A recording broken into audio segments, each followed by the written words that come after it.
அரசு சார்பில் நடத்தப்பட்ட முருக விழா என்பது ஆன்மீகவாதிகளால் நடத்தப்பட்ட முருக விழா கிடையாது. ஆனால் இப்போ நடக்கக்கூடிய முருக விழா என்பது ஆன்மீகவாதிகளால் நடத்தப்படக்கூடிய விழான்ட்டு நைனா நாயகர்.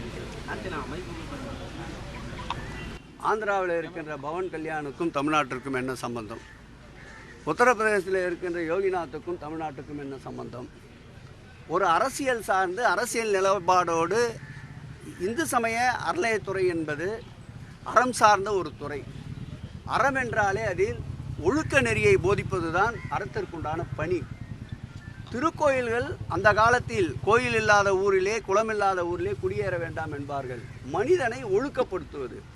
ஆனால் இவர்கள் நடத்துகின்ற இந்த மாநாடு என்பது இனத்தால் மதத்தால் மொழியால் பிளவுபடுத்துகின்ற சூழலை ஏற்படுத்துகின்ற ஒரு மாநாடு.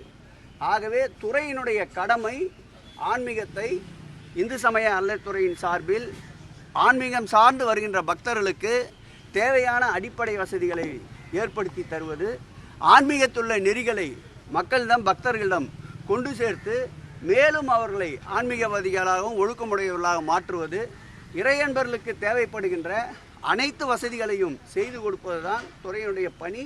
அந்த பணியை நாங்கள் முழுமையாக நிறைவேற்றுவதால் தான் எந்த காலத்திலும் இல்லாத அளவிற்கு 117 திருக்கோயில்களுக்கு இதுவரையில் முருகர் திருக்கோயில்களுக்கு இந்த ஆட்சி ஏற்பட்ட பிறகு குடமுழுக்கை நடத்தியிருக்கின்றோம்.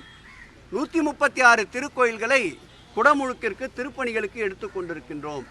பெருந்திட்ட வரைவின் காரணமாக எடுத்துக்கொள்ளப்பட்ட 846 பணிகள் 1046 கோடி ரூபாய் செலவில் இதுவரையில் வரலாற்றில் இல்லாத அளவிற்கு முருக பக்தர்களுக்கு அதிசயிக்கின்ற வகையில் இன்றைக்கு திருப்பணிகளை மேற்கொண்டிருக்கின்றோம்.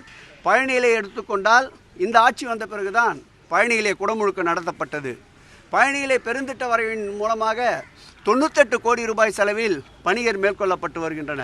பழனியை சென்று பாருங்கள், என்ன ரம்மியமான ஒரு சூழ்நிலை நிலவி கொண்டிருக்கின்றது என்று. திருச்செந்தூரிலே 400 கோடி ரூபாய் அளவிற்கு இன்றைக்கு குடமுழுக்குண்டான திருப்பணிகள் நடந்து கொண்டிருக்கின்றன.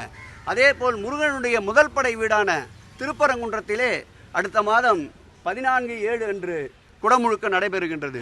ஆகவே தமிழ்க்கடவுள் முருகனுக்கு சிறப்புக்கு சிறப்பு சேர்க்கின்ற ஒரு ஆட்சியாக இந்த ஆட்சி திகழ்ந்து கொண்டிருக்கின்றது.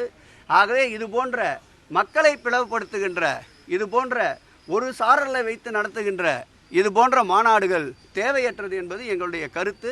அது அவருடைய விருப்பம், அவர்கள் செயல்படுத்தி கொள்ளட்டும்.